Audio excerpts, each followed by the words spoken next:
ساڵانە لە شاری سلێمانی پێشانگای شێوەکاری مامۆستایانی هونەر دەکرایەوە، بەڵام چەند ساڵێک بەهۆی بارودۆخی هەرێمی کوردستان و ڤایرۆسی کۆرۆناوە ئەم چالاکیانە دواخرا بە خۆشحاڵیەوە. ئەم ساڵ ئەم چالاکیە لە شاری سلێمانی و بابەشداری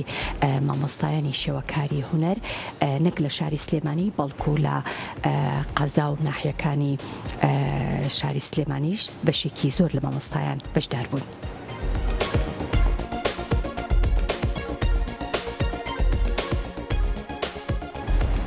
دوای دابڕانیان بۆ ماوەی نزیکەی 4 ساڵ ڕۆژی 24 و 25 و 26 ئەم مانگە بابەشداری نزیکەی 140 مامۆستای هونەر پێشانگای شێوەکاری بەڕێوەبەرایەتی چالاکی قوتابخانە و خوێندنگاکانی سلێمانی بۆ بەشە جیاوازەکانی هونەری شێوەکاری کرایەوە.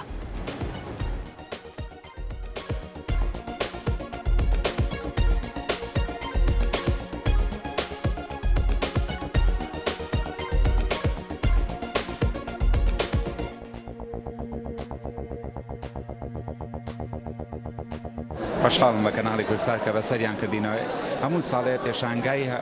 هاوبەشی مامۆستایانی شێوەکار ئەکرێتەوە، منیش بەشداری ئەکەم ئەلحەمدولیلا کە سەرکەوتوانە جێنشێنمان هەبووە و پێشم خۆش بوو ئەم ساڵ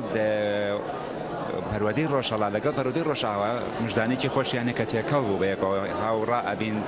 ئاڵوگۆڕی فکرە و ڕۆیایی خۆمان ئەەکەین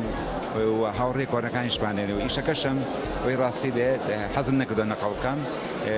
گوندێک لە گوندەکانی کوردستان درێژ بە ناوی ڕەشەکانی کە لەسەر حدودی ئێرانە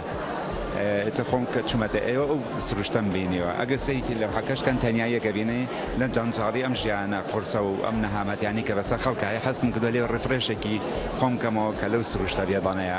خۆمە بینەوە.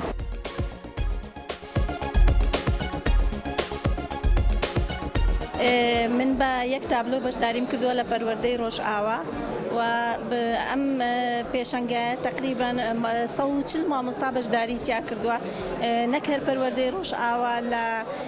هەتا لە سەیسایەق و لە دوکان و لەو شوێنانەشەوە هەمووی مامۆستای هونەر بەشداری کردووە. ئیشی یەکتری شەبینین، شارەزایە بین لە ئیشی یەکتری و ئاڵوگۆڕی بیر و ڕای یەکتری ئەکەین، ئەوە زۆر گرنگە ئێمە ئیشی یەکتری ببینین و ئەم پێشەنگایە وابزانم لە چاو پێشەنگاکانی تراکە کراوەتەوە بۆ مامۆستایانی شێوەکار. ئەم پێشەنگایە گەورەترینە چونکە زۆرترین مامۆستای شێوەکار بەشداری کردووە.